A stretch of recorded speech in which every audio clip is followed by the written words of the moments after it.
Okay, this is Moy and Garcia Ponce, and a group of Brian Jones and Matthew Seaman.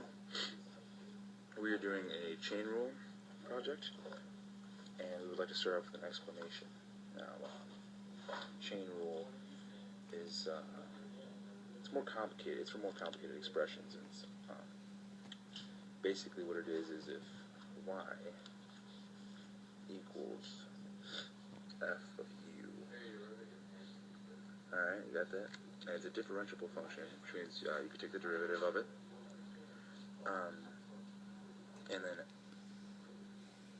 u equals g of x, which basically just means it's another function, which means the function it was inside the function f is just another function that's also differentiable. Then, in terms of x, then basically what that means is y, you could take the outside function, and it's basically just the derivative of x, right? Let's just plug in equations. So you fill in u for the top equation right here, or you put in this, and since it's a u set equal to u, you can put it in here. Now, that basically means that we want to take the derivative of f of g of x. What that means is it's equal to, this is what it would be. It's the derivative of the outside function times the inside function, leave it alone, and then times, I'm going to write this down here, it's no space, the derivative of the inside function. And that's the intro to the chain rule. That's basically what it is. And there's a lot of different variations you can use. There's things called double chain rules. There could be product rules and quotient rules within chain rules.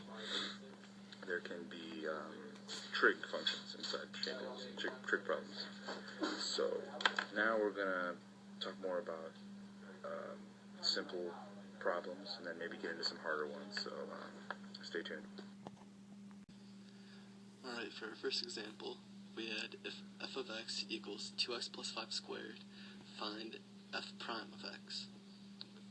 Initially, we tried showing it without the chain rule. And so then you have to multiply both 2x plus 5s to get 4x squared plus 20x plus 25. And when you take the derivative of that, you end up with 8x plus 20. And b, with the chain rule, you would initially pull the 2 down and put it in front of the 2x plus 5, and then take the derivative of the inside, and the derivative of 2x is just 2, and when you take the derivative of a constant, it's 0, so you just end up with 2 on the outside. And then your final answer would be 4 times 2x plus 5, and that would also equal 8x plus 20. Okay, for our second example, we had to find the derivative of y equals x times the square root of 4 minus x squared. To start off, we had to use the product rule, and we got derivative of y equals x times d over x multiplied by 4 minus x squared to the 1/2 plus 4 minus x squared to the 1/2 times 1. After that, we're also going to have to do another power rule and a chain rule to get to the next part.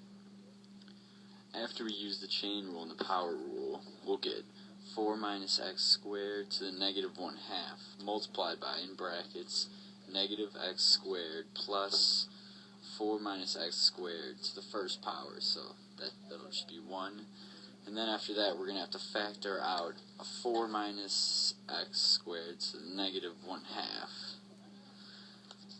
And we will get the derivative of y equals 4 minus x squared to the negative 1/2 times negative 2x to the second plus 4 as our final answer. Alright, our third and final example will be y equals sine x times cosine x squared.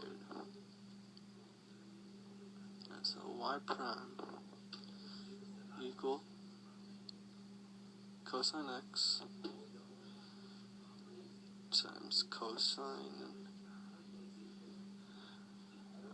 x squared plus sine x is 2 cosine x times negative sine x.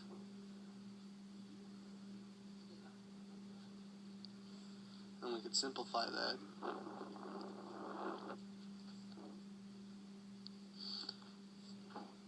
To get cosine x cubed plus